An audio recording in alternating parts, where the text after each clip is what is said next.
इस तरह विश्व वंदनीय प्रथम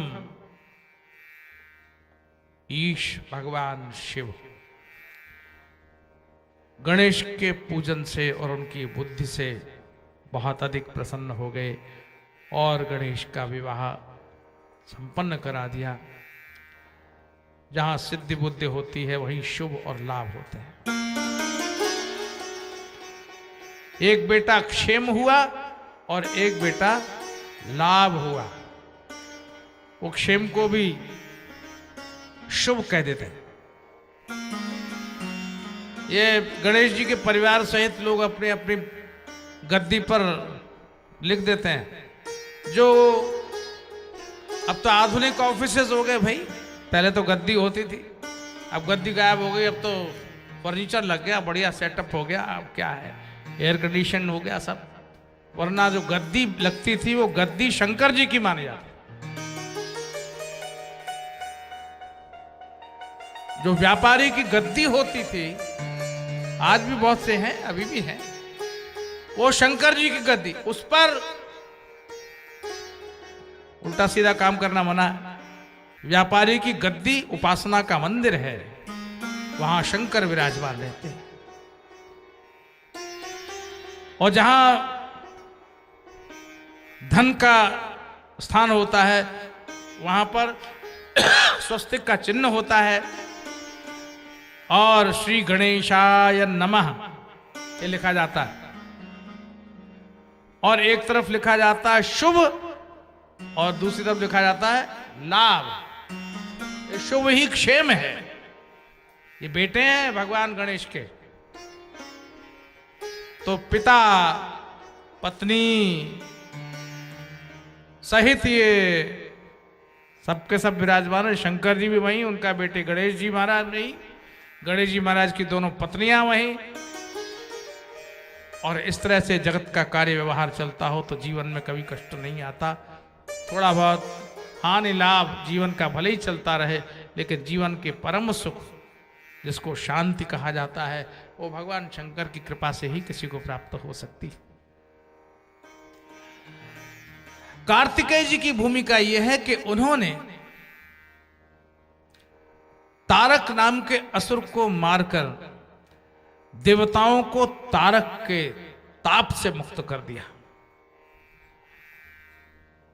तारकासुर का तो उद्धार हो गया, लेकिन अगर बीज बाकी बचा रहे तो उससे बहुत से पेड़ पैदा हो जाते हैं। भगवती भद्रकाली के समक्ष युद्ध में यही तो हुआ था रक्त बीज का, और यही तो वरदान था कि जितनी बूंदें रक्त की टपकती थी उतने ही रक्त बीज पैदा हो जाता। एक असुर मर जाए तो 1000 असुर पैदा हो जाते हैं। और इसीलिए तारक के वंश में एक तारक मरा और 3 तारक पैदा हो गए। आत्मा वही पुत्र उत्पन्न है इति वेदानुशासनम। पिता का आत्मा ही पुत्र के रूप में पैदा होता है। एक नहीं 3 पैदा हो गए। एक का नाम था तारकाक्ष, दूसरे का नाम था विद्युन्माली और तीसरे का नाम था कमलाक्ष। तीनों ही असुर हुए और भारी तपस्या करके ब्रह्मा जी के समक्ष अमरता का वरदान प्राप्त किया, हम अमर हो जाएं। ये तो हो नहीं सकता, जो पैदा हुआ है मरेगा जरूर। ब्रह्मा ने कहा मैं भी संसार में जितना मेरा समय होता है तब तक ही काम करता हूँ, बाकी जब रिटायरमेंट हो जाता है तो मैं भी रिटायर्ड हो जाता हूँ। तो ऐसा तो हो नहीं सकता, तुम सीमा मांग लो या कुछ ऐसा मांग लो जिसको थोड़ा सा कहीं अवकाश हो कहने का कि भाई अमर तो आज तक कोई हुआ नहीं। तो कहा ठीक है, अगर आप देना चाहते हैं तो आप ये वरदान दीजिए कि हमें 3 ऐसे पुत्र प्राप्त हों, हम अलग अलग पुरों में रहें। पुर माने उपग्रह, आकाश में मनमाना घूमते रहें, चाहे जहां जाएं और चाहे जिस पर आक्रमण करें और फिर भागकर चले जाएं। ऐसे हमको 3 पुर चाहिए। तो तीनों पुरों को मिलाकर के इन तीनों का नाम हो गया त्रिपुरासुर, त्रिपुर असुर। और उन्होंने ये मांगा कि भगवान ये बताइए कि हमको भगवान शिव के अलावा और कोई न मार सके, अगर ये संभव हो तो वरदान दे दिए। तो ये जानते थे कि शंकर जी को तो फुर्सत ही नहीं है, वो तो समाधि में डूबे रहते हैं, तो मारने की क्या फुर्सत मिलेगी उनको। और ब्रह्मा जी को कहने में कोई हर्ज नहीं होता, बूढ़े बाबा है, हाँ हाँ करते जाते हैं। तथास्तु कह दिया। ये मंत्र शिव को प्रसन्न करने का भगवान विष्णु ने दिया। शंकर जी को खुश करो और ये जाप करो तो शंकर जी प्रसन्न हो जाएंगे। ये मंत्र भी बहुत जबरदस्त है। ओम नमः शिवाय शुभम शुभम कुरु कुरु शिवाय नमः, एक मंत्र है। ओम नमः शिवाय शुभम शुभम कुरु कुरु शिवाय नमः। इस मंत्र के जपने का 1 करोड़ मंत्र जपने का विधान, 1 करोड़। शिव को प्रसन्न किया, देवता व्याकुल हुए, तीनों के अत्याचार से दुखी हो गए। कहां जाए? शिव के तो ये तीनों भक्त थे, क्योंकि शिव जी से भी इन्होंने वरदान मांग लिया, ब्रह्मा जी को भी प्रसन्न कर लिया। जिसके पास शक्ति होती है वो शक्ति का यदि दुरुपयोग करने लगे तो समाज के लिए वो व्यक्ति दुखदाई होता है। सत्ता जब तक न मिले तब तक वो दीन बनकर द्वार द्वार घूमता है, और जब सत्ता मिल जाती है तो वो आंख दिखाता है और बाहर से चौकीदार भगा देता है उसे। साहब को समय नहीं है, साहब अब नहीं मिलेंगे, फिर आना परेशान। बोले इसीलिए इनको चुना था, इसीलिए इनको पहुंचा दिया वहां पर, और वहां पहुंचने के बाद फिर ये भूल जाते हैं और धरा पर आते हैं जब 5 वर्ष पूरे हो जाते हैं। ये तीनों ही सतोगुण, रजोगुण और तमोगुणी वृत्तियां हैं जो व्यक्ति को अभिमान के कारण बहुत अधिक दुर्धर्ष बना देती है, जीतना कठिन होता है। भगवान शंकर ने तब सर्वलोकमय रथ का निर्माण करवाया। जाओ एक ऐसा रथ बनाओ जिसमें सारे देवताओं की शक्ति लगी हो।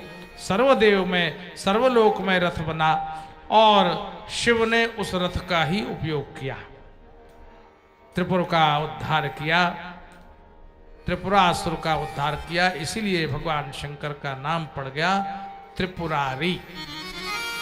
त्रिपुर के अरि माने शत्रु, त्रिपुरारी कहलाए भगवान शंकर। भगवान शंकर ने त्रिपुरारी इस नाम को सार्थक किया। बोलो शंकर भगवान की जय। अब ऐसी ऐसी कथा चर्चाएं, ये दुष्टों के शमन के लिए ईश्वरी सहायक होता है। प्राय लोग कहते हैं हे भगवान क्या करूं मैं, कैसे जान छुड़ाऊं, कैसे पीछा छुड़ाऊं, बहुत दुष्ट है, असुरों से कैसे मुक्ति मिल सके, इसके लिए लोग बड़े दुखी और दीन बन जाते। इसी काल में एक बहुत शक्तिशाली हुआ, धनुपुत्र विप्रचित्ति और विप्रचित्ति से दंभ। दंभ ने शुक्राचार्य से कृष्ण मंत्र पाया। कृष्ण मंत्र में जो प्रमुख शब्द है वो है क्लींग। ये कृष्ण मंत्र के अंतर्गत आता है। और थोड़े से फर्क पर वो क्रींग हो जाता तो अर्थ बदल जाता, फिर साधना बदल जाती।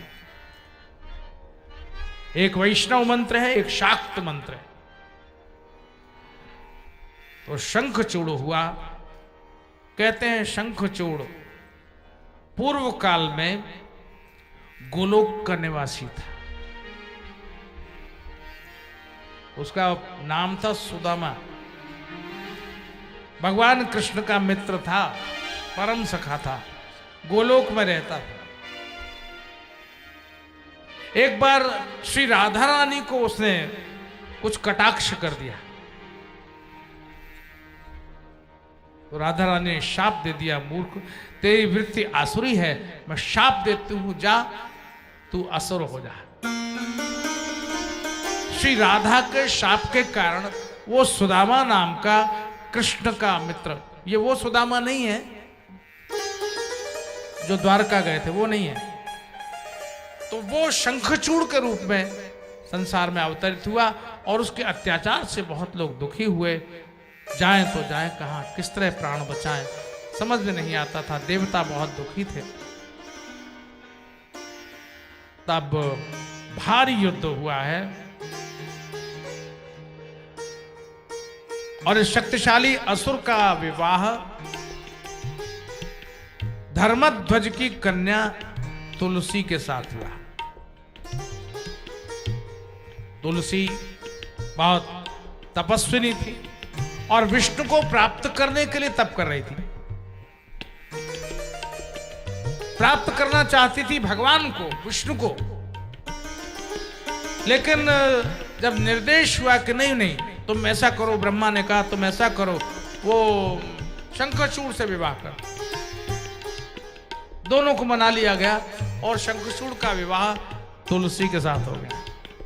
लेकिन जब अनमेल ब्याह होता है तब वहां अघटित घटनाओं के होने की संभावना पूरी रहती है। तुलसी का मन तो भगवान विष्णु पर ही था, लेकिन ब्रह्मा के निर्देश पर विवाह कर लिया और उसने विवाह किया तो पूरा पातिव्रत धर्म निर्वाह किया, पूरी तरह से अपने पति के प्रति निष्ठा और पातिव्रत धर्म का पालन किया।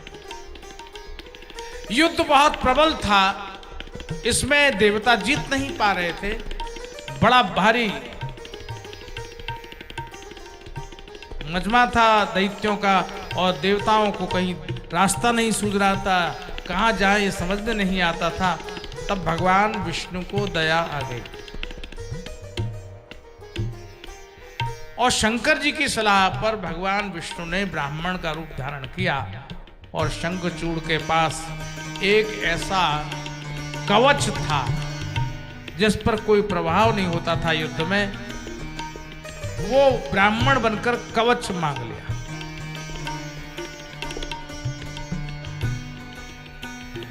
और बन गए, शंखचूड़ बन गए। शंखचूड़ का रूप धारण किए हुए इधर तो युद्ध चल रहा था, उधर भगवान विष्णु पहुंच गए तुलसी के पास और इस तरह से तुलसी का पातिव्रत धर्म नष्ट कर दिया। और रामायण में भी आता है कि छल करि टार्यु ता सुव्रत प्रभु सुर कारज कीन। भगवान ने छल करके तुलसी का पातिव्रत नष्ट किया और जब पातिव्रत नष्ट हो गया तब वो शंखचूड़ मारा गया,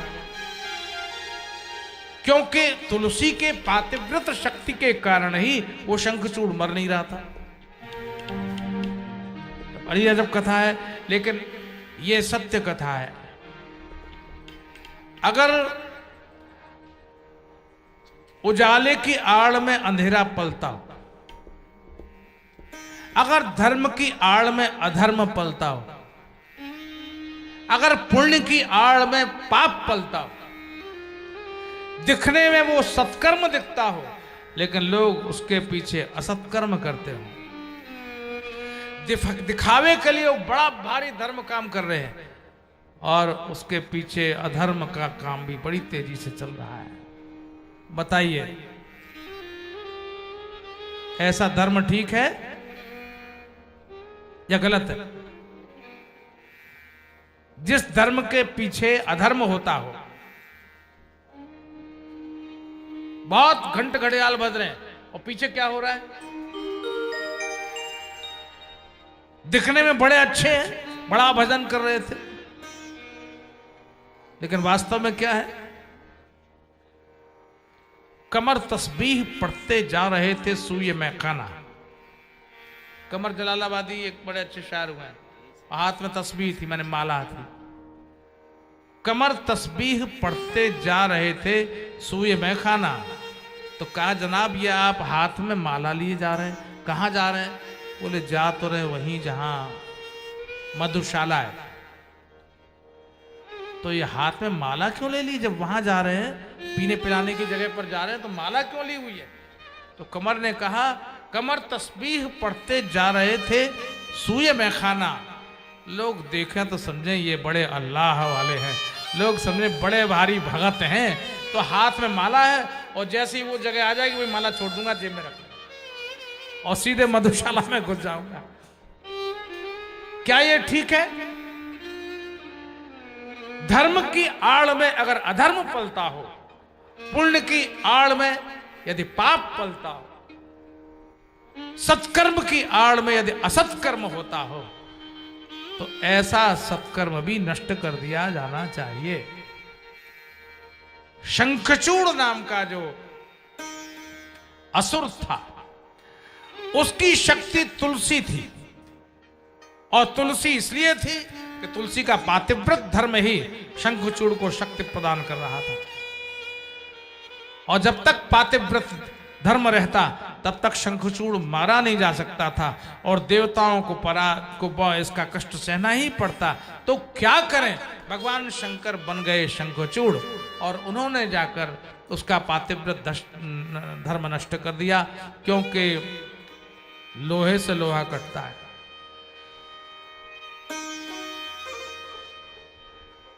लोहा तो पूरी तरह से मजबूत हो रहा था, इसके पातिव्रत से भगवान को भी छल करना पड़ा। जिस पुण्य कर्म के पीछे पाप कर्म हो रहा था, दुष्टों को शक्ति मिल रही थी, भगवान ने उस शक्ति को समाप्त करने के लिए स्वयं शंखचूड़ का रूप धारण किया और तुलसी के सन्निकट पहुंच गए। लेकिन बाद में तुलसी को जब मालूम पड़ा मेरे साथ छल हुआ है, इन्होंने मेरे पति का रूप धारण किया है और मेरे व्रत को नष्ट कर दिया, तो तुलसी ने शाप दे दिया। तो तुम नारायण हो, तुम विष्णु हो, तुम भगवान हो, तुम ईश्वर हो, तुम्हारा हृदय पत्थर का है, मैं शाप देती हूं, जाओ तुम पत्थर हो जाओ। भगवान ने कहा देखो तुम जब तपस्या कर रही थी तब तो तुम मेरे लिए कर रही थी, ये तो ब्याह तुम्हारा शंखचूड़ से हो गया, मुझे ही तो चाहती थी, तो तुम्हारे शाप को तो मैं अंगीकार करता हूं, मैं पत्थर बन जाऊंगा और तुम गंडकी नदी बनकर प्रवाहित होगी। मैं उसी गंडकी में जाकर रहूंगा, नित्य निवास करूंगा और वृक्ष के रूप में तुम तुलसी का पौधा बनोगी और उस तुलसी को मेरे ऊपर चढ़ाया जाएगा, तब किसी की आराधना पूरी होगी, प्रार्थनाएं तभी स्वीकार होगी मेरे पास में जब तुम्हारा तुलसी दल मेरे ऊपर चढ़ाया जाएगा। भगवान विष्णु शालिग्राम बन गए और तुलसी दल बन गई और शालिग्राम तुलसी दल का संयोग बना। जहां शालिग्राम भगवान होते हैं वहां तुलसी का अर्पण होता है, क्योंकि लौकिक संबंधों से तो तुलसी शंखचूड़ की पत्नी थी, लेकिन अलौकिक संबंधों से तुलसी श्री विष्णु प्रिया थी, इसलिए विष्णु की ही हमेशा रही आई। भगवान ने गोलोक में धाम में उसको स्थान दिया और तुलसी को अपने ऊपर अंगीकार किया, माथे पर स्वीकार किया। ऐसे तुलसी महारानी प्रकट हुई, वो तुलसी वृक्ष के रूप में प्रकट हो गई, भगवान विष्णु की प्रिया हुई। भोग में अगर तुलसी न पड़े तो भोग लगता नहीं है। वैष्णव जन भोग लगाने में तुलसी दल डालते हैं, तब भोग लगता है, तब प्रसाद बनकर वितरण होता है। तो इसलिए तुलसी सदा के लिए अमर हो गई वृक्ष के रूप में। ये बहुत महत्वपूर्ण बात है। तुलसी एक ऐसा पौधा है, घर घर आंगन आंगन में तुलसी लगी हो और उसकी सेवा पूजा होती हो तो उस घर के बहुत से संकट अपने आप दूर हो जाते हैं। मैं चाहता हूं कि तार्किक स्थिति में भी तुलसी के विषय में जान लिया जाए। तुलसी में पारा होता है, इसलिए दांत से चबाई नहीं जाती। साल 2 साल तुलसी को रोज चबाइए, दांत जल्दी गिर जाएंगे, पारा होता है। तुलसी पर कभी बिजली नहीं गिरेगी। हिटलर ने प्रयोग किया था मनो तुलसी भारतवर्ष से मंगाई उसने, क्योंकि जर्मनी में बिजली गिरती थी और भेड़ें मर जाती थी, चरवाहे मर जाते थे, समस्या थी बिजली गिरने की। उसने सुना, उसने भारतवर्ष से तुलसी के पौधे मंगाए और उस तुलसी की माला बना के जिन जिन भेड़ों और चरवाहों के गले में वो डाला गया, वहां वहां आकाशीय विद्युत नहीं गिरी और वो बच गए। तो ये प्रयोग किए गए, ये तेज कुचालक है। जिसके गले में तुलसी की माला पड़ी होगी उसके ऊपर बिजली नहीं गिरेगी, न तो आसमान की बिजली गिरेगी और न ही सांसारिक बिजली गिरेगी। जिस ताप से ये जगत हमेशा त्रस्त रहता है उसके ऊपर भी कोई विपत्ति नहीं आएगी। ऐसी है तुलसी महारानी है। साथ ही साथ आजकल समस्या है, बरसात का समय है, लोग बीमार पड़ रहे हैं। रोज सुनने में आता है ये बीमार पड़ गया, वो बीमार पड़ गया, वो बीमार पड़ गया। भाई अगर हमारे आंगन में तुलसी का पौधा बिरवा लगा हो तो रोजाना सिर्फ 2 या 3 तुलसी के दल अगर ठाकुर जी को भोग लगा के ले वैसे ले ले, और नहीं तो वैसे ही निकल जाए पानी के साथ, तो उनको ये बुखार सीजनल बुखार जो आता है वो बिल्कुल नहीं होगा। और जो लोग ये जहमत नहीं उठाना चाहते हैं तो उसकी गोली बन के आ रही है। मैं किसी कंपनी का प्रचार नहीं कर रहा हूं, आप पता कर लीजिएगा कौन वो गोली बना रहा है। उसका नाम है तुलसी घनवटी। तुलसी घनवटी रोज एक गोली सुबह पानी के साथ सुबह उठने के बाद खा लीजिए तो ये बुखार नहीं आएगा। चाय में तुलसी का प्रयोग करते हैं, महत्वपूर्ण है। आयुर्वेदिक दृष्टि से भी, स्वास्थ्य की दृष्टि से भी, आध्यात्मिक दृष्टि से भी, तर्क की दृष्टि से भी, भौतिक दृष्टि से भी और पारलौकिक दृष्टि से भी तुलसी बहुत महत्वपूर्ण है और भारत के जीवन का एक अंग है। भारतीय दर्शन में तुलसी का बहुत महत्व है। जिन लोगों ने अपने आंगन में तुलसी लगाई हुई है वो हमेशा सुखी रहते हैं। रोज माताएं, घर की बहुएं संध्या काल में और सुबह सुबह तुलसी माता के वृक्ष के नीचे दिया जलाते हैं और जल चढ़ाते हैं। उनका घर हमेशा खुशहाल रहता है। और माताएं प्रार्थना करती हैं, तुलसी महारानी नमो नमो, तुलसी महारानी, तुलसी महारानी नमो नमो। हरि की पटरानी नमो नमो, हरि की पटरानी नमो नमो, हरि की पटरानी नमो नमो, हरि की पटरानी नमो नमो, तुलसी महारानी नमो नमो, तुलसी महारानी नमो नमो, तुलसी महारानी नमो नमो, तुलसी महारानी नमो नमो।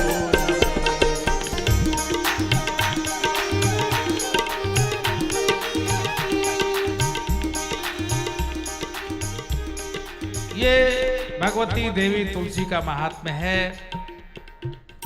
और बदरिकाश्रम क्षेत्र में तो तुलसी वन बहुत हैं, हमारे वृंदावन में तुलसी बहुत हैं। एक श्यामा तुलसी है, एक रामा तुलसी है, एक सांवली है और एक गौर है। 2 तरह के तुलसी दल मिलते हैं और दोनों में ही अपने अपने गुण हैं और दोनों की ही कृपा से निश्चित रूप से हमारे समाज में लोग सुखी रहते हैं। ऐसी तुलसी मैया को हम प्रणाम करें और साथ ही साथ ये निवेदन करें, आज कुछ पौधों का वितरण यहाँ होने वाला है।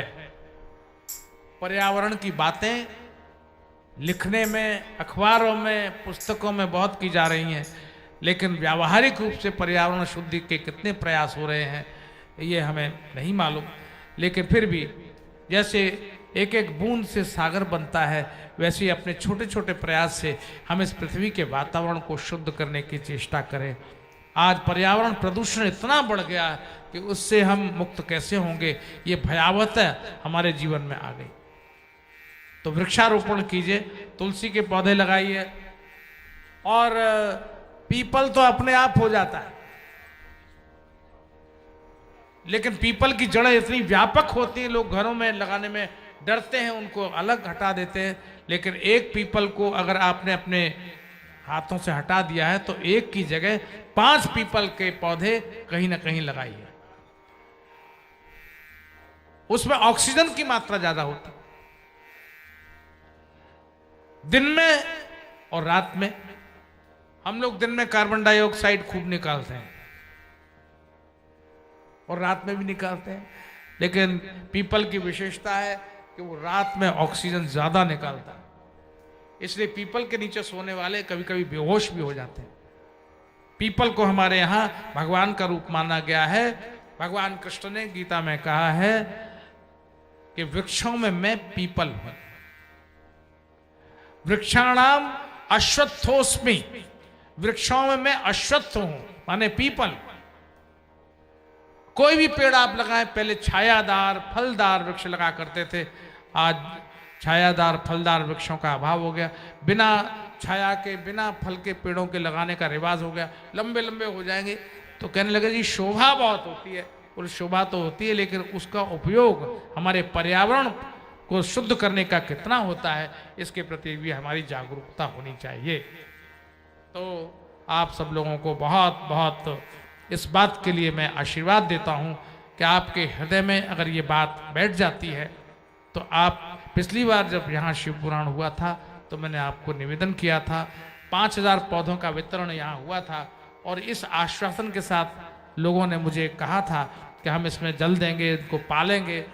हमारे यहाँ जितनी जगह है, जिनके गमले लायक पौधे हैं वो लगाएं, जिनके घर के पास में या घर में थोड़ी जगह है, जमीन है, तो बड़े पौधे लगाएं और इस पृथ्वी के पर्यावरण को शुद्ध करने में अपनी भूमिका निभाएं।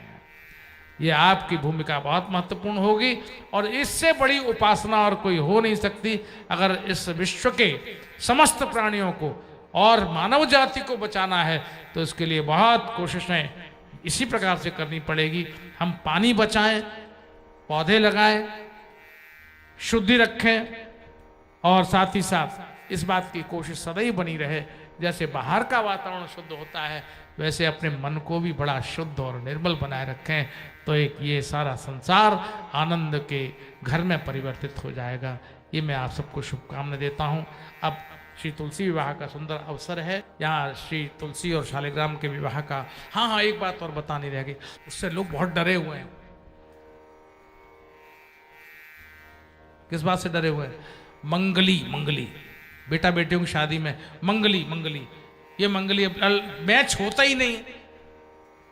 वो कहे लड़का मंगली है तो लड़की नहीं है, लड़की मंगली तो लड़का नहीं है, तो क्या होगा, कैसे करें? मंगली के लिए मंगली चाहिए, मगर ऐसे बनेगा नहीं। तो ये इसका समाधान भी यही है।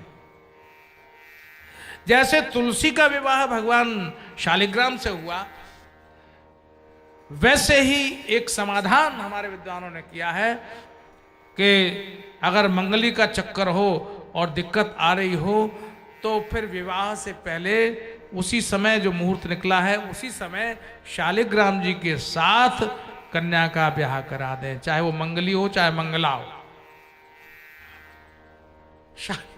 शालिग्राम जी के साथ ब्याह करा दीजिए तो मंगली दोष समाप्त हो जाता है और आप निर्द्वंद होकर के अपनी कन्या का विवाह वर से कर दीजिए। तो क्या हो जाएगा? दूजिया हो जाएगा। दूजिया होता है ना कि लड़के की शादी ऑलरेडी हो चुकी है, लड़की की या लड़के की ऑलरेडी पहले से ही शादी की हुई है, तो कहते नहीं दूजिया से नहीं करेंगे, लेकिन यहाँ दूजिया से कर लो। यहाँ एक से शादी हो गई माने शालिग्राम जी से, फिर दूसरी शादी दूसरे वर से हो गई, तो ये समाधान हो गया, आपके ऊपर कोई दोष नहीं आएगा, ऐसा हमारे विद्वान कहते हैं। तो उसी नाते से मैं ये बात आपको बता रहा हूं। भगवान शालिग्राम को प्रणाम करते हुए और भगवती तुलसी के चरणों को नमन करते हुए आज के इस कथा सत्र को अब हम इस उत्सव की ओर ले जा रहे हैं। थोड़ी ही देर में यहाँ विवाह का प्रसंग होगा, यहाँ तुलसी महारानी का विवाह होगा। 2 घड़ी मेरे साथ आप भगवान नाम स्मरण करेंगे और भगवान शंकर के चरणों में नमन करते हुए आप उनका ही स्मरण करते हुए इस कथा को और अधिक गौरव देंगे। हर हर महादेव शंकर महादेव, हर हर महादेव, शंकर महादेव, हर हर महादेव, शंकर महादेव, हर हर महादेव, शंकर महादेव, हर हर महादेव, शंकर महादेव, शंभो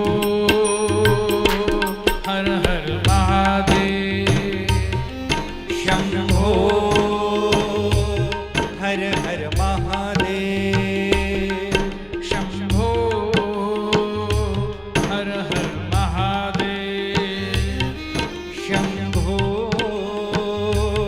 हर हर महादेव, हर हर महादेव, शंकर महादेव, हर हर महादेव, शंकर महादेव।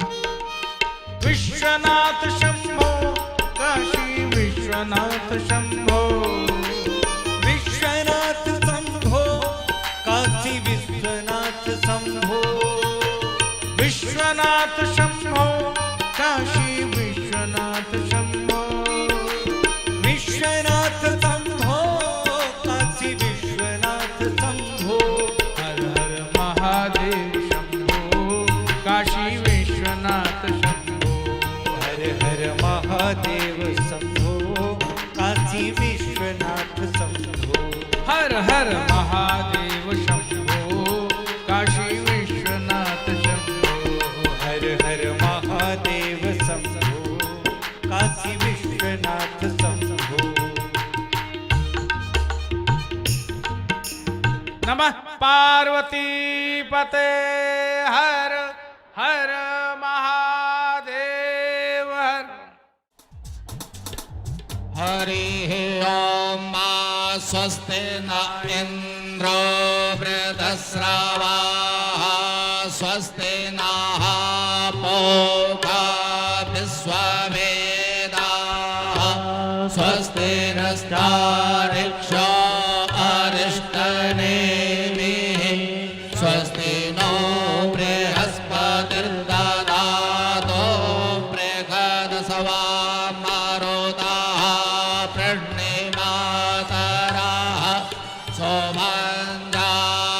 सोमञ्जावानोऽपि दधे को जगमायाः अग्निर्जिह्वा मानवः सौरचक्षुषोऽपि सवेनो देवा अवसागमन्यः भद्रं कर्णेभिः शृणुयाम देवा भद्रं पश्येमाक्षभिर्यजतराः स्थिरैरङ्गैस्तुष्टवादगं सस्तनोऽभ्यसेमहि देवहितं यदा यः सतमेण्डो सरदो अन्ति देवा चतरां नश्चकरा तरसन्तनो नामा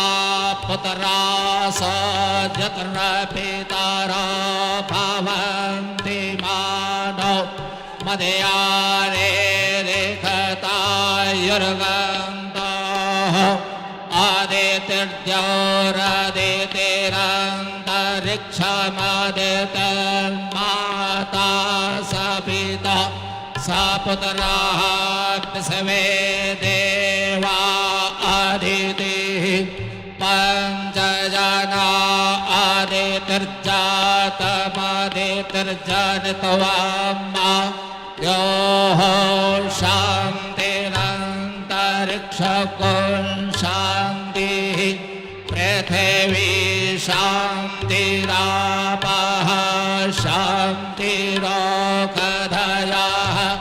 शान्तिर्विश्वे देवाः शान्तिर्ब्रह्म शान्तिः सर्वगुण शान्तिः शान्तिरेव शान्तिः सामः शान्तिरेधि जतयतः समेहसे ततो नो अभयं करो षण्णः कुरु प्रजाभ्यो भयन्नः पशुभ्यः गणानां त्वा गणपतिगुं हवामहे प्रियाणां त्वा प्रियपतिगुं हवामहे निधीनां त्वा निधिपतिगुं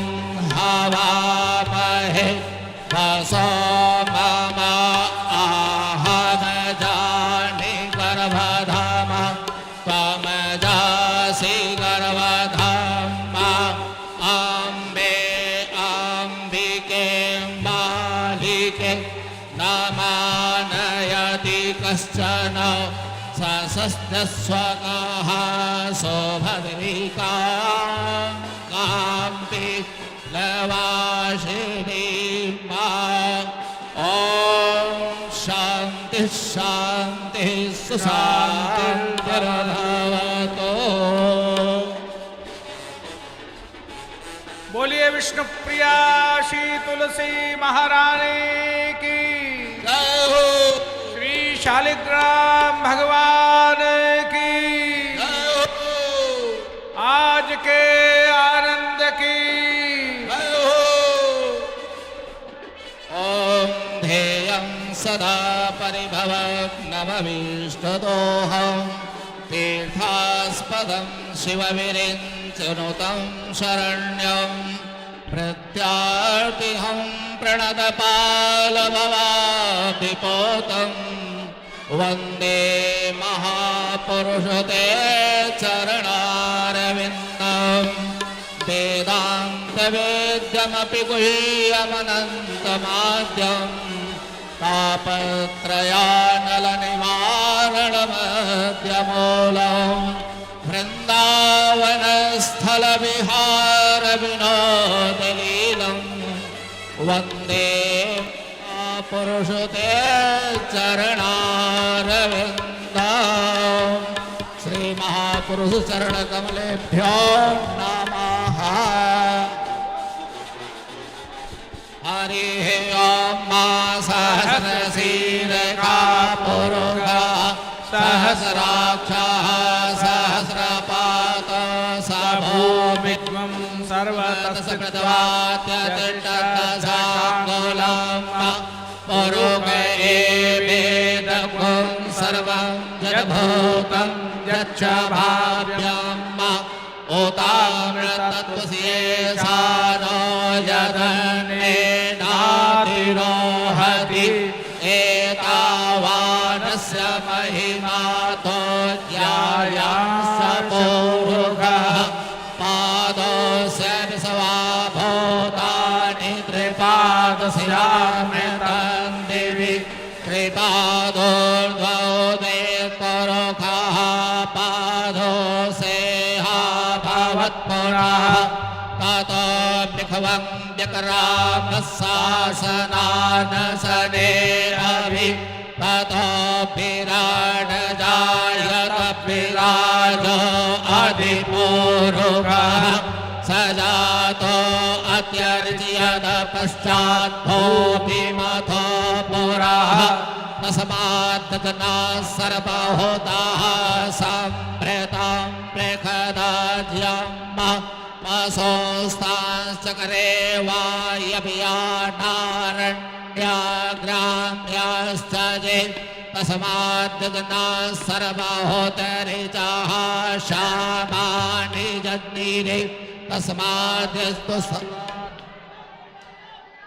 अग्निरे तस्मात् जाता अजामयः तं जजनं बर्हि के प्रोक्षन् पुरुखं जातमग्रतः तेन देवा अयजन्त साध्यारिखयश्च जे तत्पुरुखं व्यदधोः कतिधाभ्यकल्पयन् मुखं किमस्यासीत् किं बाहो किमोरो पादा उच्येते ब्राह्मणोऽस्य मुखमासीत् बाहो राजन्यः कृतः ओरो तदस्य जतवैस्याः पदभ्यां वत्सोत्रो अजायत चन्द्रमा मनसो जातश्चक्षुः सूर्यो अजायत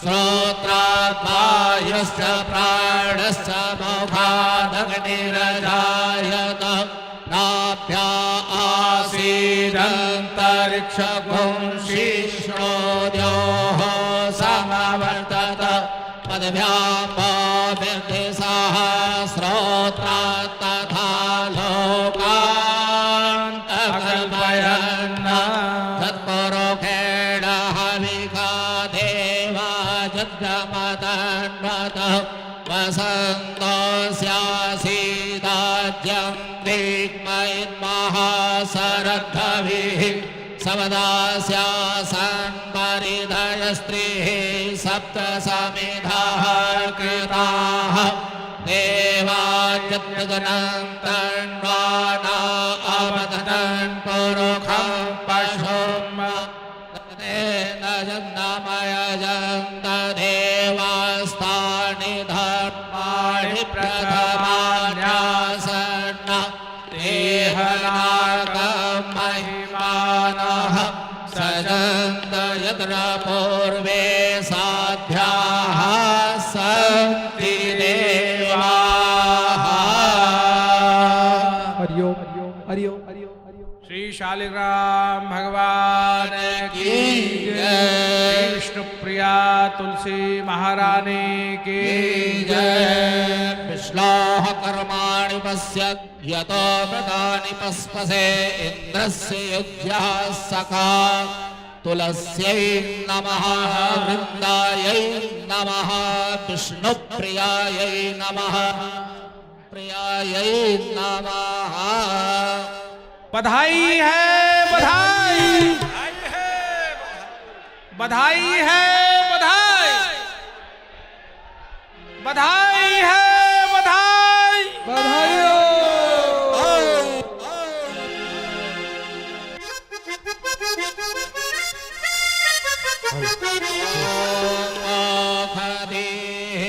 प्रतिमा दधवां पक्ववती प्रसोवरी असवायुवसजिद्वरेर्भिरोधाः पार इष्णवाः।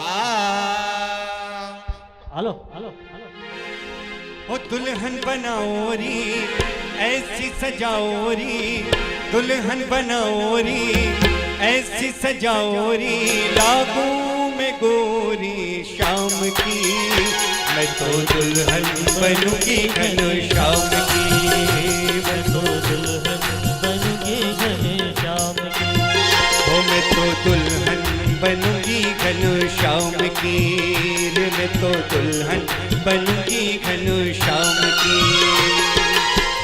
दुल्हन बनाओ री ऐसी सजाओ री, दुल्हन बनाओ री ऐसी सजाओ री, लागू में गोरी शाम की, मैं तो दुल्हन बनूंगी घनश्याम की, ओ मैं तो दुल्हन बनूंगी घनश्याम की।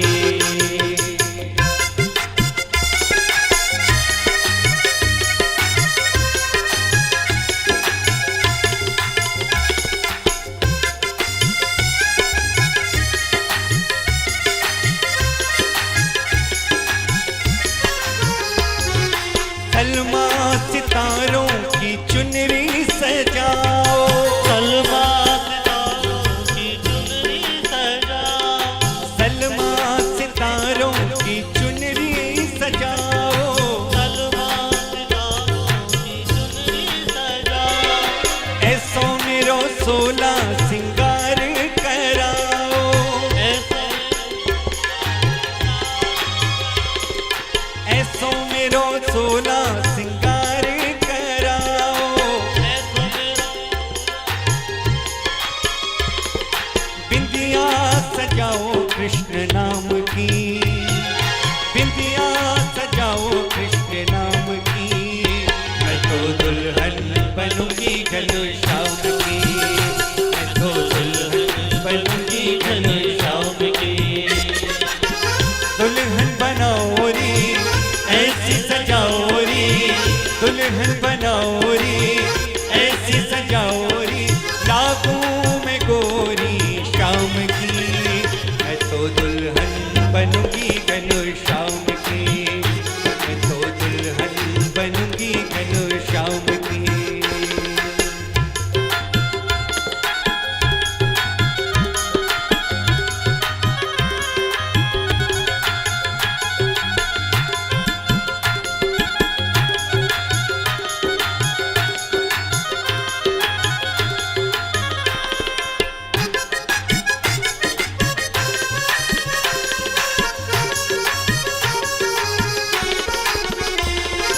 आए जो लेने तो ना मुझसे कहना, आए जो लेने आए जो लेने तो ना मुझसे कहना,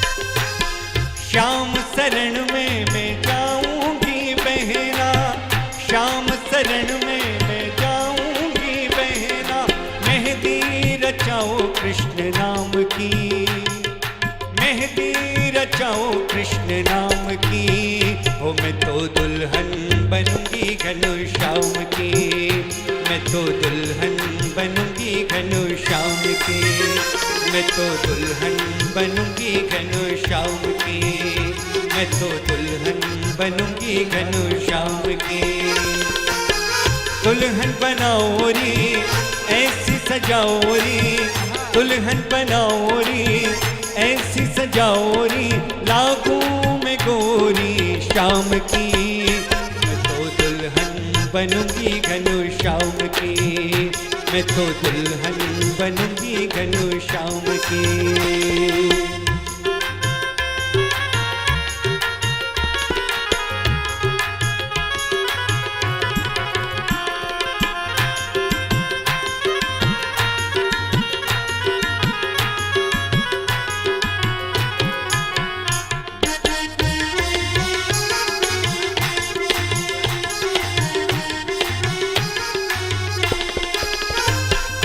लागी ये प्रीत मेरी श्याम संग कैसी, लागी ये प्रीत मेरी श्याम संग कैसी, हर पल लागू में बाबूरी जैसी, हर पल लागू में बाबूरी जैसी, मांग भराओ कृष्ण नाम की, मांग भराओ कृष्ण नाम की, मैं तो दुल्हन बनूंगी घनश्याम की, मैं तो दुल्हन बनूंगी घनश्याम की, दुल्हन बनाओ री ऐसी सजाओ री, दुल्हन बनाओ री ऐसी सजाओ री, लागू में गोरी शाम की, मैं तो दुल्हन बनूंगी घनश्याम की, मैं तो दुल्हन बनूंगी घनश्याम की, मैं तो दुल्हन बनूंगी घनश्याम की, मैं तो दुल्हन बनूंगी घनश्याम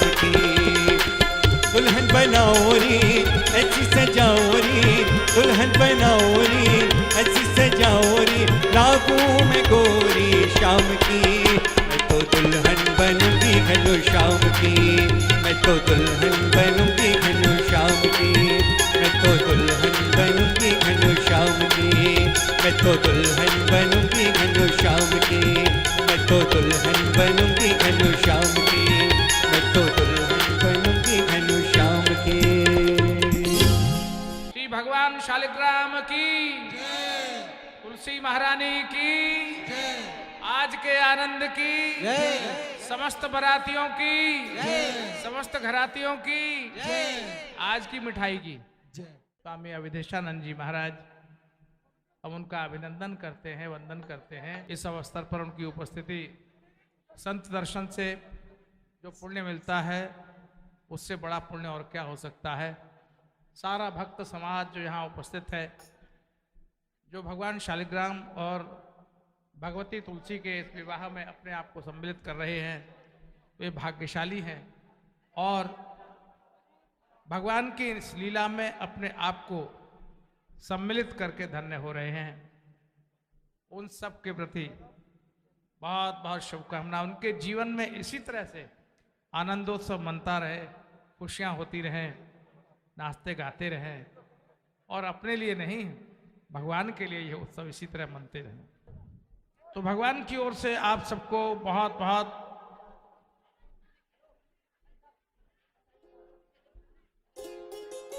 सुखी होने का वरदान, व्यासपीठ से आप सबको आशीर्वाद, सबको शुभकामनाएं। आज के सत्र का समापन इसी श्री तुलसी श्री शालिग्राम विवाह के आनंदोत्सव के साथ संपन्न होने जा रहा है और श्री शिव महापुराण कथा आयोजन समिति के समस्त पदाधिकारी, कार्यकर्ता और यजमान, साथ ही साथ वे सभी रुद्राभिषेक के जितने भी महानुभाव हैं जो नित्य रुद्राभिषेक कर रहे हैं, हमारे आचार्य पंडित सुरेश जी शास्त्री जी महाराज, जिनकी सन्निधि में ये बहुत ही महत्वपूर्ण और गरिमामय रुद्राभिषेक का अनुष्ठान चल रहा है, सबके आशीर्वाद के हम भागी हैं। उन समस्त विद्वानों के द्वारा भी आप सबको आशीर्वाद मिले, जिन्होंने रुद्राभिषेक में अपने आप को उपस्थित करके इस रुद्राभिषेक के यजमानों को भी धन्य किया और इस महापुराण समिति के कथा आयोजन को भी उन्होंने धन्य किया। सबके प्रति बहुत आशीर्वाद, सबको बहुत बहुत प्रणाम।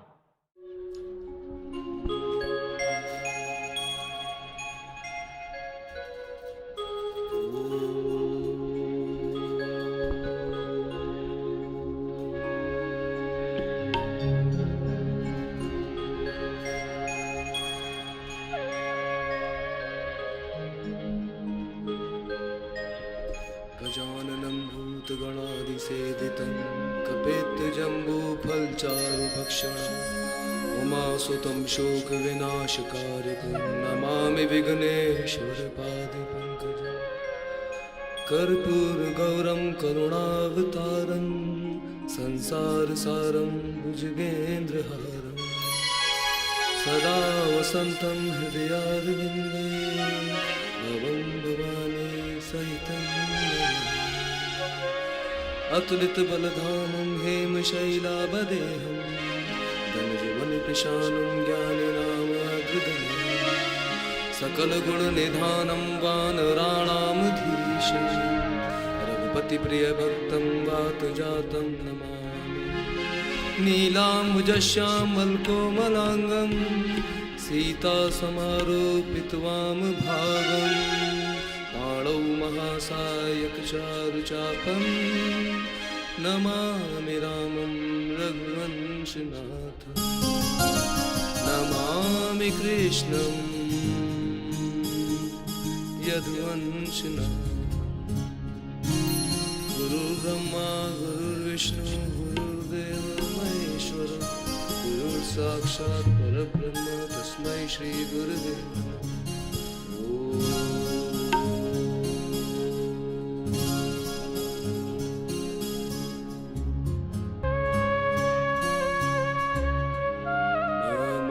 शिवाय ओम नमः शिवाय ओम नमः शिवाय ओम नमः शिवाय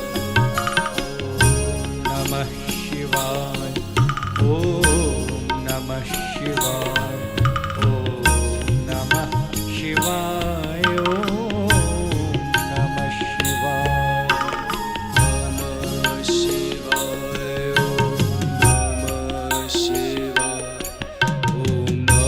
नमः शिवाय ओम नमः शिवाय नमः शिवाय ओम नमः शिवाय ओम नमः शिवाय ओम नमः शिवाय ओम नमः शिवाय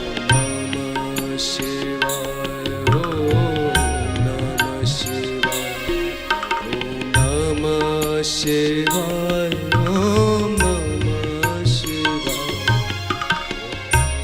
नमः शिवाय ओम नमः शिवाय ओम नमः शिवाय ओम नमः शिवाय नमः शिवाय ओम नमः शिवाय ओम नमः शिवाय ओम नमः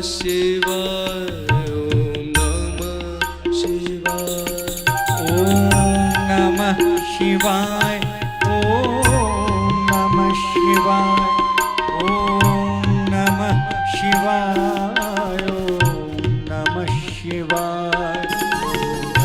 नमः शिवाय ओम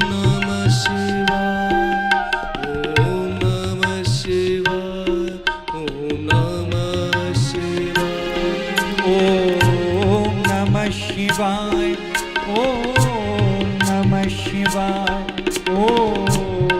नमः शिवाय ओम नमः शिवाय ओम नमः शिवाय ओम नमः शिवाय ओम नमः शिवाय ओम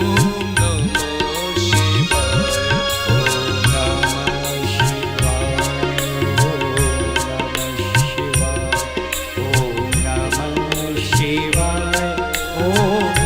नमः शिवाय ओम नमः शिवाय ओम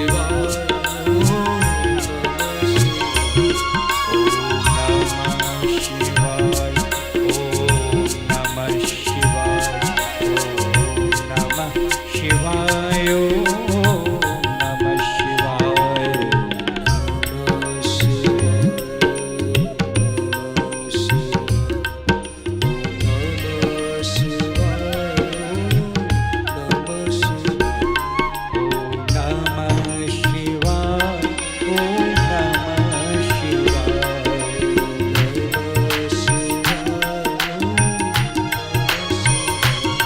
ओम नमः शिवाय ओम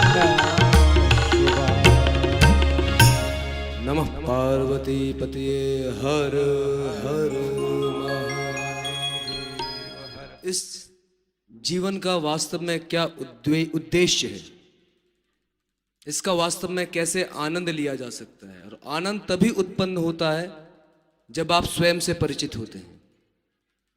जब तक आप स्वयं से परिचित नहीं तब तक आनंद का प्राकट्य नहीं। आज का शिव सूत्र क्या है? आज का शिव सूत्र है बीजव ध्यानम आसनवस्था सुखम हृदय निमज्जति सुमात्रा निगमाणम आपादयति विद्या अविनाशे जन्म विनाशः। अर्थात ध्यान बीज है। आसनस्थ अर्थात स्वस्थित व्यक्ति सहज ही चिद्दांत सरोवर में निमज्जित हो जाता है और आत्मनिर्माण अर्थात द्विजत्व को प्राप्त होता है। विद्या का विनाश जन्म का विनाश है। पहली बात, ध्यान बीज है। ध्यान हम शब्द से समझना चाहते हैं, वास्तव में ध्यान है क्या? जो हमारे अंदर निरंतर ऊर्जा बह रही है,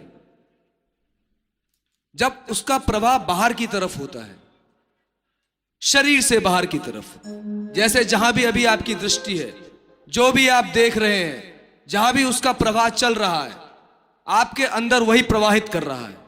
जैसे कथा यहां चल रही है, शोर कहीं और हो रहा है, तो आपका ध्यान कथा में ना होके वहां जा रहा है।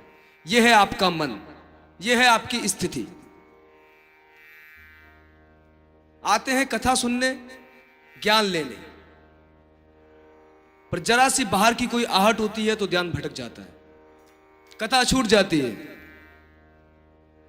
बोध हो जाता है। तो पहली बात क्या कही? ध्यान बीज है, वही बीज जो अभी तक अंदर गया नहीं। बीज जब तक धरती के बाहर पड़ा रहे, बीज फलित नहीं होता है। बीज को पौधा बनाने के लिए या वृक्ष बनाने के लिए उसको धरती में अंदर क्या करना पड़ता है? अंदर दबाना पड़ता है खोद के। उसके बाद उसमें पानी दिया जाता है, प्रकाश आता है, अपने आप बढ़ता है, तब बीज वो अंकुरित होता है।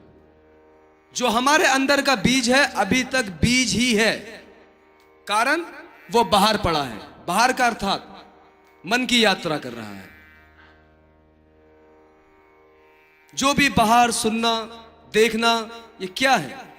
ये बाहर की ही यात्रा है, ये अंदर की यात्रा नहीं, ये अंतर का बोध नहीं।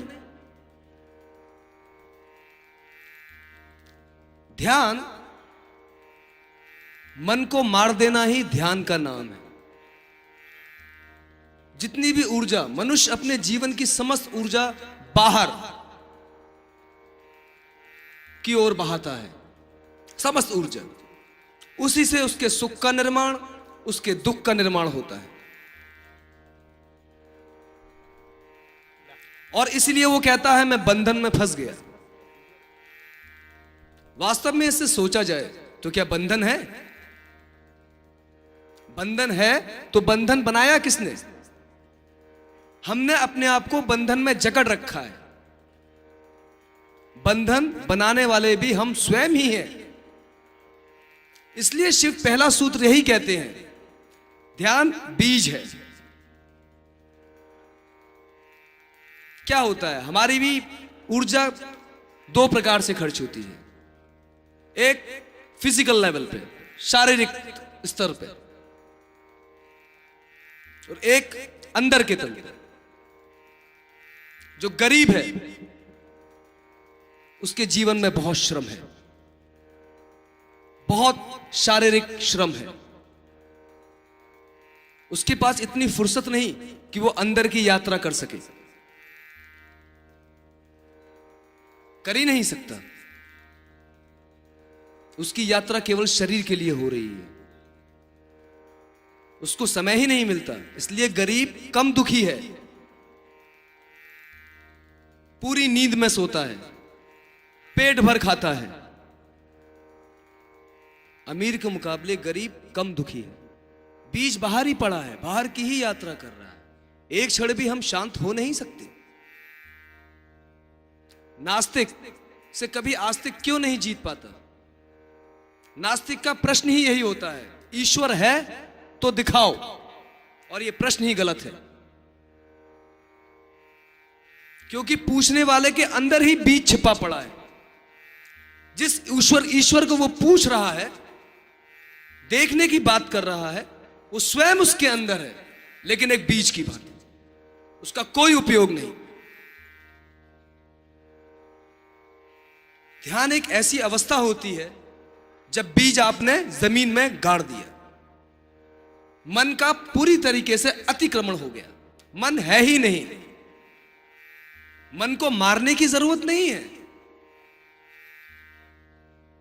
मन को मारने की कोई आवश्यकता नहीं है। बस ऊर्जा के प्रवाह को देखने की जरूरत है।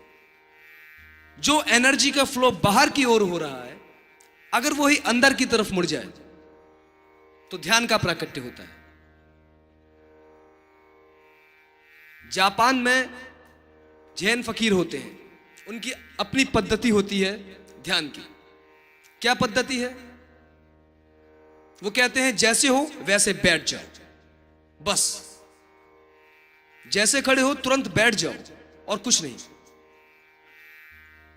और इसी चीज को वो 20 साल करते रहते हैं। जैसे हो वैसे बैठने का अर्थ है बैठ तो गए, अंदर मन भी नहीं होना चाहिए। पर हमारे साथ ऐसा होता नहीं। हम बैठते हैं, आंख बंद करते हैं, सोचते हैं ध्यान करेंगे, लेकिन नहीं, मन की यात्रा कहीं और होने लगती है। मन रुकता नहीं, मन गतिशील है। हम चाहते हैं वो प्रवाह अंदर बहे, लेकिन नहीं। अगर आप ध्यान के लिए करेंगे तो इतना आसान नहीं। इसलिए उस परमात्मा को साबित करना मुश्किल है, क्योंकि जो है उसे साबित कैसे किया जाए? साबित तो उसे किया जाता है जो नहीं होता है। उसके अलावा है क्या? संसार में वही, संसार के बाहर भी वही। कोई हिमालय पे जाने की जरूरत नहीं, अभी यही वही। यह है ध्यान की अवस्था।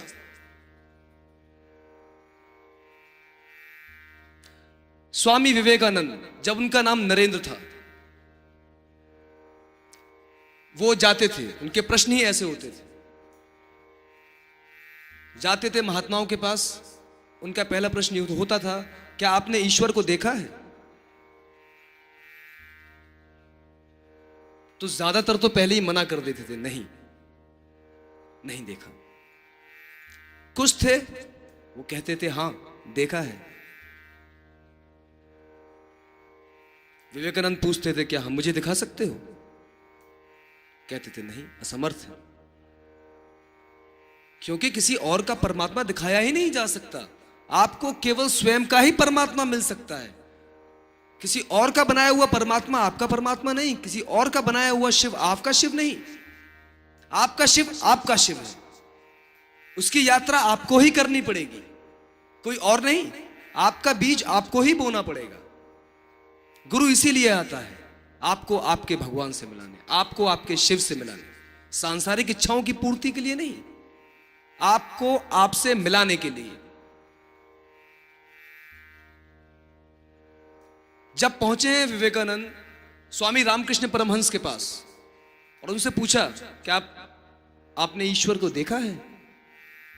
हंसने लगे परमहंस, बोले सवाल ये नहीं कि मैंने देखा है, मैं तुमसे पूछता हूं क्या तुम देखना चाहते हो? मेरे देखने या ना देखने से तुमको क्या फर्क है? चौंक गए विवेकानंद।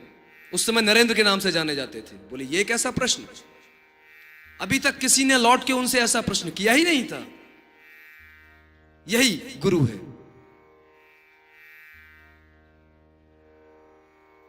छुआ विवेकानंद का मस्तिष्क, अचेत होकर गिर पड़े विवेकानंद। तो पहला सवाल तो यह है कि भगवान है कि नहीं, वो तो अलग बात है। क्या आप उसे देखना चाहते हैं? क्या आप में वो तीव्र इच्छा है? क्या आप में वो सामर्थ्य है ध्यान में डूब जाने की? क्या आप में साहस है मन को मार देने का? आप देखेंगे ध्यान के लिए जब भी आप बैठेंगे, या दूसरा सूत्र यही कहता है, आसनस्था सुखम। आसनस्थ अर्थात स्वस्थित व्यक्ति सहज ही चिद्दांत सरोवर में निमज्जित हो जाता है। निमज्जित मतलब डूब जाता है। यहां आसन से क्या मतलब है? यहां आसन का बहुत गहरा अर्थ है। आप सब यहां अपने अपने आसन में बैठे हैं, सबके अपने अलग अलग आसन हैं, पर क्या आप आसनस्थ हैं? नहीं। आसन का मतलब होता है जब मन भी रुक जाए। शरीर तो रुका ही हुआ है, शरीर के साथ मन की गति भी रुक जाए, तब होता है आसनस्थ। आप कभी प्रयोग करें आसन में बैठने का। जब बैठेंगे तो शुरू के 1-2 मिनट बाद ही आपको खुजली होने लगेगी। कभी पैर में खुजली, कभी नाक में खुजली। क्यों? क्योंकि ऊर्जा अंदर की ओर आ रही है। बैठने से पहले आपको कुछ भी ज्ञात नहीं हो रहा था, ना कहीं खुजली, ना कहीं कोई परेशानी, पर बैठते ही उस मन की आदत है ऊर्जा को नष्ट करता है। एक बात ध्यान रखें, जो मन की गति है क्या है, जो हमारी स्थिति है वो क्या है। 99% हम मन हैं और 1% हम हैं। और जो ध्यान की स्थिति है वो 99% हम हैं और 1% मन है। मैं जब आपको सुनाता हूं तो मैं बिल्कुल आप जैसा ही हो जाता हूं। जहां आप देखने लगते हैं मैं भी देखने लगता हूं, तो मेरा तारतम्य बिगड़ जाता है। ध्यान। तो जब 99% आप होते हैं, जो भी ऊर्जा आपकी मन के द्वारा बाहर प्रवाहित हो रही है, जब वो ऊर्जा अंदर की ओर प्रवाहित होने लगती है, तब आप होते हैं। जिस दिन वो 99% मन बदल के 100% हो जाता है, उसे ही हम समाधि कहते हैं, उसे ही हम कहते हैं शिवत्व की उपलब्धि। अलग नहीं है।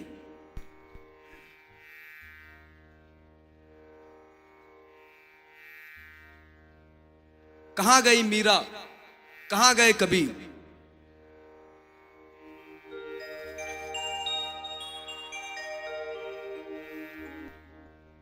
यही प्रार्थना करता रहता है संत महात्मा, हे परमात्मा थोड़ा तो समझ दे लोगों को, थोड़ी तो उनको सोचने का सामर्थ्य दे कि वो अपने को समझ सके। पूजा किसकी कर रहे हैं ये तो पता है, पर पूजा कौन कर रहा है इसका कोई ज्ञात नहीं। जो ज्ञात है जो पूजा कर रहा है वो आप हो नहीं, वो आपका मन है। पूजा भी वही कर रहा है जिसकी पूजा हो रही है। पूजा करी क्यों जाती है? ताकि बाहर के शिव अंदर प्रवेश हो जाए। आप बाहर की दुनिया में जो देखते हैं उसी में प्रवेश कर जाते हैं। यहां रुद्राभिषेक हो रहा है, क्या मतलब है उसका? आप अभिषेक में बैठेंगे, 2 घंटे तक शिव में ध्यान लगाएंगे, बाहर शिव देखेंगे, मन उसमें प्रवेश करेगा और वही शिव अंदर उपलब्ध होंगे। शुरुआत तो करनी ही पड़ेगी ना, इतना आसान तो नहीं ध्यान करना। वही तो शिव पुराण में है, निराकार भी शिव, आकार भी शिव। लेकिन निराकार में इतनी आसानी से कैसे जा सकते हैं? जो अंदर है, जिसका कोई आकार नहीं, जो शरीर भी छोड़ देगा फिर शरीर बदलेगा। शरीर बदलता क्यों है? मन के कारण। जीव फंसा क्यों है? मन के कारण। जो ऊर्जा बाहर बह रही है उसके कारण। जब बच्चा मां की गर्भ में होता है तो आसन में होता है, आपको पता है? उसकी सब व्यवस्था अंदर हो जाती है। विष्णु सृष्टि के पालक हैं। और कहां रहते हैं विष्णु? क्षीर सागर में, सागर के अंदर, शेष शैया पर। जब बालक गर्भ में होता है वो भी ऐसा ही होता है।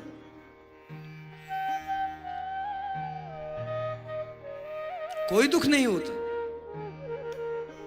आज के चिकित्सक कहते हैं, मनोवैज्ञानिक कहते हैं कि मनुष्य की पूरे जीवन की दौड़ उसी अवस्था को पाने की है जिस अवस्था में वो गर्भ के अंदर था।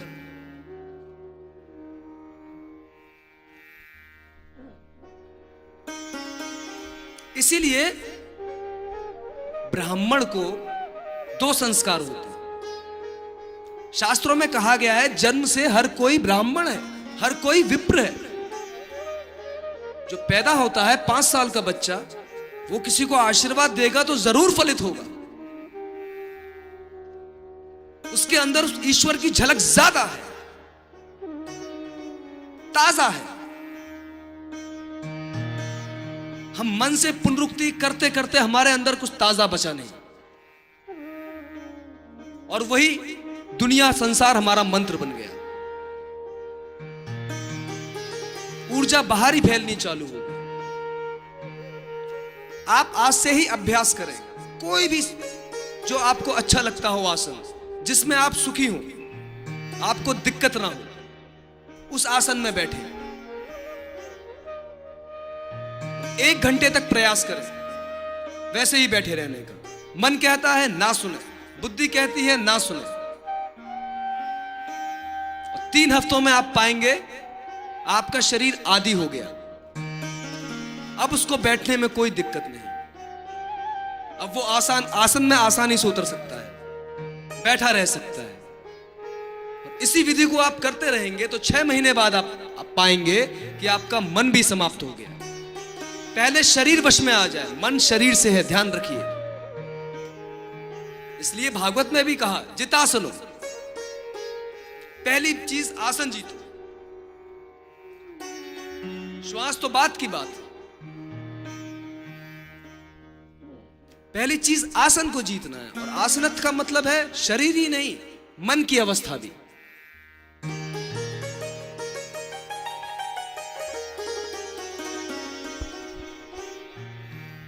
विद्या का अविनाश जन्म का विनाश है।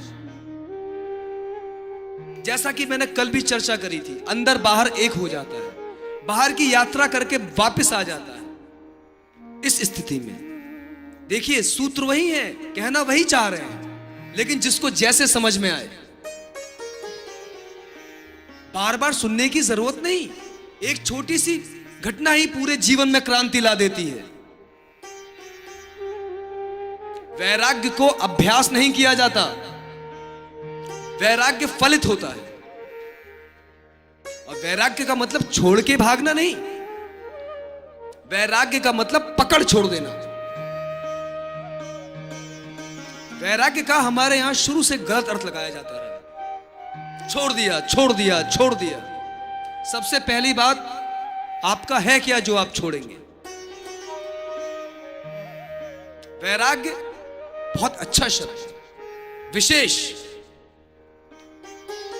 पकड़ नहीं रही, खाते अब भी हैं पर पकड़ नहीं है, चलते अब भी हैं पर पकड़ नहीं है, दुकान अब भी जाते हैं पर दुकान पे पकड़ नहीं है। कहां गई ये पकड़? ये अंदर की ओर प्रवाहित हो गई। कबीर ने अपना काम नहीं छोड़ा, कबीर नहीं भागे पहाड़ों पर, हिमालय पर, पर्वतों पर। जुलाहे थे, जुलाहे ही रहे। बहुतों ने कहा क्या करते हैं आप, छोड़िए ये सब। बोले क्यों? ये भी तो मैं उसी के लिए बनाता हूं। कबीर कपड़े लेके निकलते थे तो उनका भाव ही यही होता था कि राम के लिए ही सिले हैं और राम को ही पहना रहा हूं। किसी के पास अगर पैसा नहीं होता था, कबीर को कोई मतलब नहीं था, ऐसे ही दे दिया करते थे। उनका काम करना नहीं, उनका काम करना आनंद था।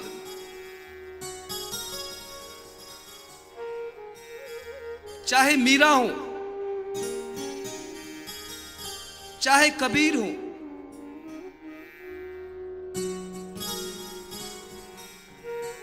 समाज में बढ़ती हुई विषमताओं को देख के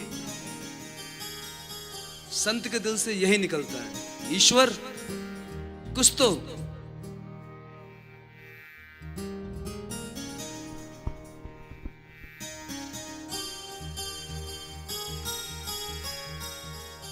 गरज बरस, गरज बरस, गरज बरस प्यासी धरती पर, गरज बरस।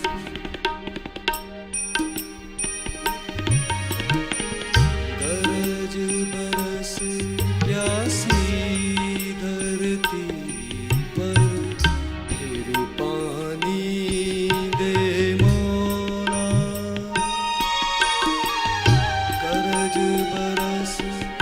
प्यासी धरती पर फिर पानी दे मौला।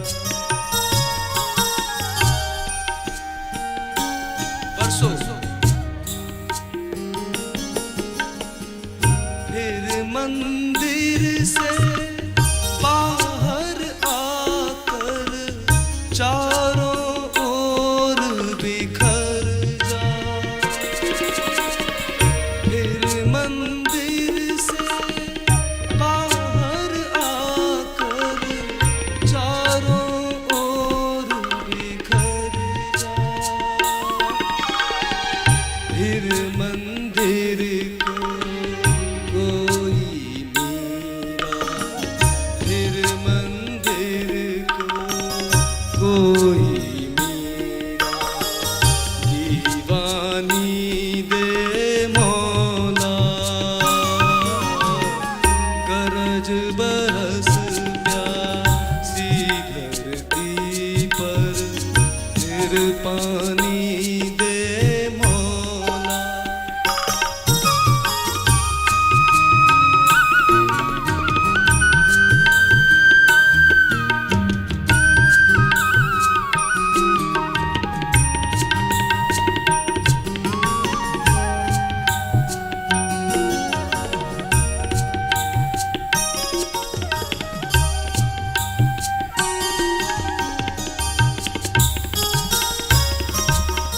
दो और दो का जोड़ हमेशा चार कहाँ होता है। दो और दो का जोड़ हमेशा चार कहाँ होता है। सोच समझ वालों को थोड़ी, सोच समझ वालों को थोड़ी नादानी दे मौला। ओ गरज बरस प्यासी धरती पर फिर पानी दे मौला। गरज बरस प्यासी धरती पर फिर पानी दे मौला।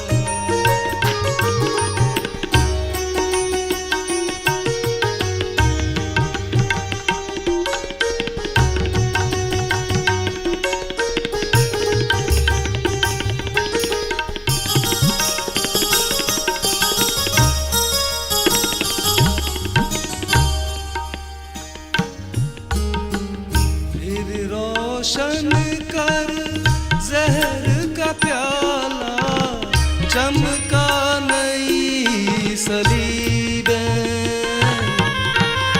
फिर रोशन कर जहर का प्याला, चमका नई सलीबें।